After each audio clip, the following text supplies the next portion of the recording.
आज मैं आपको क्वेश्चन 5 जो है ये एक्सप्लेन करके बताऊंगी। और ये जो क्वेश्चन 5 है आप देख सकते हैं क्लास 9 की सीबीएसई की मैथ्स की ओसवाल सैम्पल पेपर की बुक है, जिसमें सॉल्व पेपर 2012 से 2019 तक के क्वेश्चन आए हुए हैं। और ये जो क्वेश्चन मैंने लिया है आप एनसीईआरटी बुक में देखिएगा, चैप्टर का नाम area of parallelogram and triangles, उसी से रिलेटेड ये क्वेश्चन है। और आप देख सकते हैं क्वेश्चन बोर्ड टर्म 2 2012 से 24 को ये क्वेश्चन आ चुका है। तो चलिए क्वेश्चन समझते हैं। क्वेश्चन क्या कह रहा है, इन द गिवन फिगर, देखिए यहाँ फिगर दिया रहेगा, ठीक है।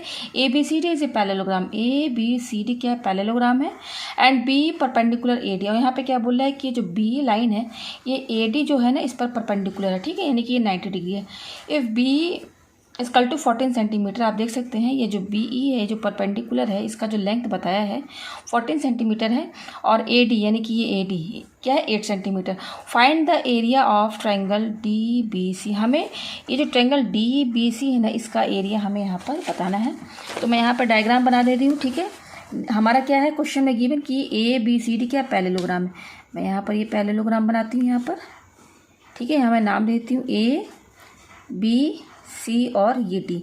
और यहाँ पे ये जो बी डी क्या है, बी डी डायगोनल भी है पैरेललोग्राम का, यहाँ पे ये लाइन खींच देती हूँ। बी डी क्या है, डायगोनल भी तो हुआ।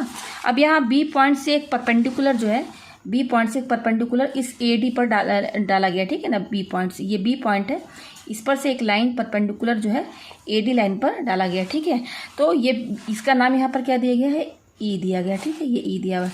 हमें यहाँ पर क्या फाइंड करना है, find area of triangle D B C में, देखिए मैं इसको शेड कर दे रही हूँ, ठीक है ना। ये मैं इसको यहाँ पर शेड कर दे रही हूँ। इसी का हमें यहाँ पर एरिया निकालना है, मैंने क्वेश्चन मार्क लगा दिया है। Area of triangle D B C ये निकालना है, ठीक है। तो और क्वेश्चन में क्या गिवन दिया है, बी जो है 14 सेंटीमीटर, मतलब कि ये जो लेंथ है यहाँ से लेकर यहाँ तक 14 सेंटीमीटर दिया है, यानी कि बी कितना दिया है 14 सेंटीमीटर, और ए डी 8 सेंटीमीटर, मतलब यहाँ से लेकर यहाँ तक ये जो लेंथ दिया है ए डी ये दिया है 8 सेंटीमीटर ए डी, ठीक है ना। तो यहाँ पर बी क्या परपेंडिकुलर है, इसका की लेंथ 14 सेंटीमीटर है, और ए डी जो है इसका लेंथ दिया हुआ 8 सेंटीमीटर। तो अगर मैं इस डायग्राम को थोड़ा ऐसे कर दूँ और मैं ये ए बी डी, आप देख सकते हैं ए बी डी क्या है, ट्रायंगल है ना। ये इस ट्रायंगल को भूल जाइए, इस पर केवल ध्यान दीजिए, ए बी और डी ये ट्रायंगल है। और यहाँ पर ये क्या है, ये जो परपेंडिकुलर जो ड्रॉ किया गया है बी ड्रॉ जो पॉइंट बी से जो परपेंडिकुलर इस ए डी पर डाला गया है, तो ये एक ट्रायंगल है। और ये परपेंडिकुलर बी यानी कि क्या है, ये जो ट्रायंगल हमारा ए बी डी है इसका हाइट हुआ बी ई, परपेंडिकुलर मीन्स क्या है, इस ट्रायंगल की हाइट हुई, और ए डी बेस है।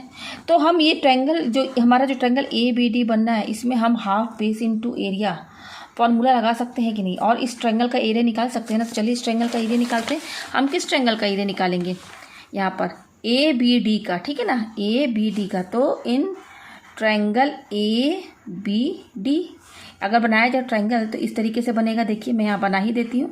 ये हमारा ए है, ये हमारा बी है, और ये हमारा डी है, और ये परपेंडिकुलर ड्रॉ किया गया है ये ई।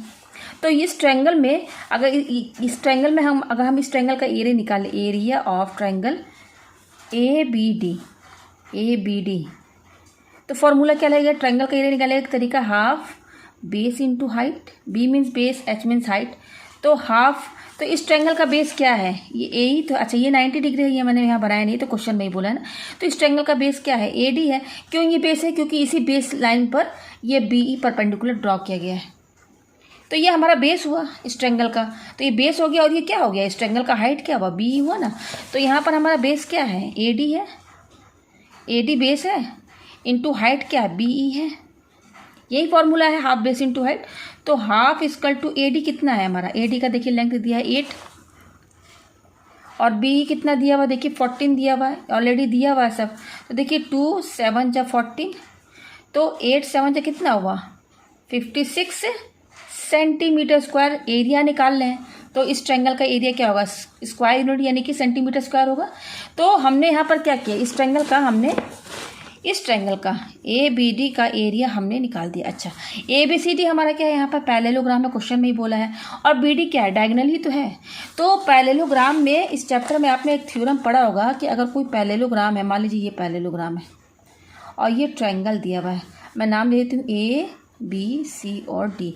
यहाँ बी डी क्या है? बी डी क्या है? B D is diagonal. तो थ्योरम कहता है a diagonal of a parallelogram divides it into two triangles of equal area. ये थ्योरम है, ये एनसीईआरटी बुक में ये थ्योरम होगा कि अगर कोई पैरेललोग्राम है तो जो उसका डायगोनल होगा वो डायगोनल क्या करेगा? उस पैरेललोग्राम को दो ट्रायंगल में डिवाइड कर देगा इक्वल एरिया के साथ।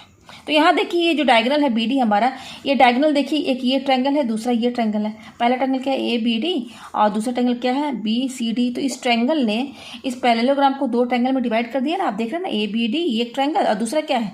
B C D. तो थ्योरम के हिसाब से पैरेललोग्राम को जो डायगोनल है वो उस पैरेललोग्राम को दो इक्वल एरिया ऑफ ट्रायंगल में डिवाइड कर देगा। यानी कि थ्योरम के हिसाब से area of triangle A B D, ये ट्रायंगल ए बी डी, इसका एरिया कैसे लिखेंगे? A R. A B D equal to area of triangle, अब कौन सा दूसरा ट्रायंगल है? B C D. ये थ्योरम है, ठीक है ना, ये मैंने बता दिया। तो उसी तरह से यहाँ पर देखिए, यहाँ पर हमारा क्या है? ये बी डी क्या है? डायगोनल है। ये बी डी डायगोनल है। तो ये बी डी डायगोनल जो है, ये बीच वाली लाइन बी को आप फिलहाल भूल जाइएगा, ये जो परपेंडिकुलर है, ये बी डी डायगोनल ने क्या किया है? इस पैरेललोग्राम में आपको दो ट्रायंगल दिख रहा होगा, ए बी डी, और दूसरा आपको क्या दिख रहा है? D B C. दो ट्रायंगल दिख रहे हैं, ए बी डी और दूसरा क्या है? D B C. तो थ्योरम के हिसाब से ये डायगोनल क्या करेगा? इस पैरेललोग्राम में जो दो ट्रायंगल है, इन ट्रायंगल का जो इक्वल एरिया है दोनों को बराबर कर देगा, ठीक है ना। तो from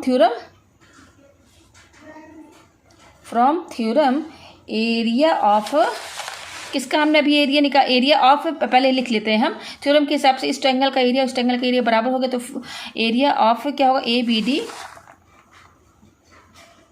equal to area of D B C, ठीक है ना, डी बी सी। ये दोनों इक्वल हो गए थ्योरम के हिसाब से। और angle area of triangle A B D हमने कितना निकाला है? ये देखिए हमने निकाला नया सॉल्व करके 56 सेंटीमीटर स्क्वायर।